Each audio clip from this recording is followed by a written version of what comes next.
বন্ধুরা, আজকে আমুদি মাছ রান্না করব, সেটা তোমাদেরকে আমি শেয়ার করব। এখানে তেল গরম করে আমুদি মাছ আমি ভাজতে দিয়ে দিয়েছি। আমুদি মাছ যেহেতু খুব নোনা মাছ, সেই জন্যে আমুদি মাছে আমি শুধু হলুদ মাখিয়ে ভাজছি। আমুদি মাছগুলো এরকম হালকা করে ভেজে নেব। এবার আমি মাছটাকে তুলে নেব। এইভাবেই মানে বেশি ভাজলে এটা শক্ত হয়ে যাবে, একটু হালকা করে ভেজে নিয়ে তুলে রাখবো। মাছটা তো আমি ভেজে তুলে রেখে দিয়েছি। এরকম মোটামুটি ভেজেছি, একেবারে কড়া করে ভাজিনি। কড়াই তেল আরেকটু দিলাম, দিয়ে এবার একটু কালো জিরে দেবো। কালো জিরেটা একটু ভেজে নেব। কালো জিরেটা আমার ভাজা হয়ে গেছে, গন্ধও বেরিয়ে গেছে। এবার আমি কেটে রাখা, খুব কুচি কুচি করে কেটে রাখা পেঁয়াজ কলিটা আমি দিয়ে দেবো ওর মধ্যে। পেঁয়াজ কলিগুলো দিয়ে দিলাম, দিয়ে আমি ভালো করে ভেজে নেব। আমি এতে একটু নুন দিয়ে দিলাম, ভাজাটাতে হলুদ দিলাম,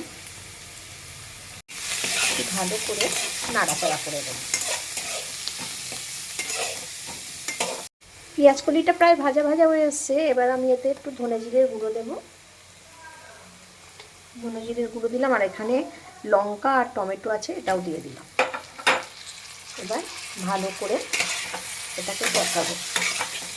টমেটোটা যতক্ষণ না গলে ততক্ষণ অবধি এটাকে কষিয়ে যেতে হবে।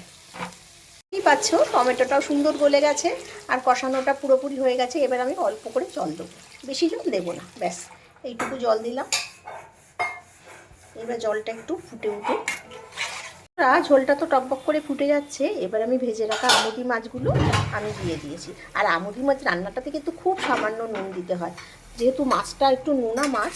বেশি নুন দিলে পুরো একদম নুনে ভরা হয়ে যাবে, তাই খুব সাবধানে রান্না করতে হয়। এবার আমি আঁচটা একটু কমিয়ে দেব। বন্ধুরা, এটা এখনও আরেকটু ঝোল মরবে, এটাকে পুরো ঝোলটাকে মেরে দিতে হবে। আমি এই মুহূর্তে কেটে রাখা ধনে পাতাগুলো আমি এতে দিয়ে দেবো, উপর থেকে ছড়িয়ে দেবো ধনে পাতাগুলো। এটা আরেকটু হবে। বন্ধুরা, মাছটা আমার রান্না হয়ে গেছে। এই মাছটা একদম জল রাখলে চলবে না।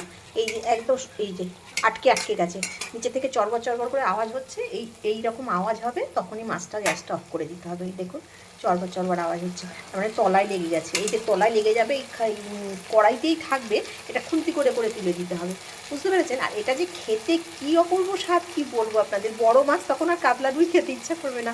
আমি নিজেই আগে মানে এই মাছ খেয়ে কোনো দিনে খাইনি, বিয়ের আগে এখানে এসে প্রথম খাই। আর এই মাছের প্রেমে আমি পড়ে যাই, এই রান্নাটার বিশেষ করে।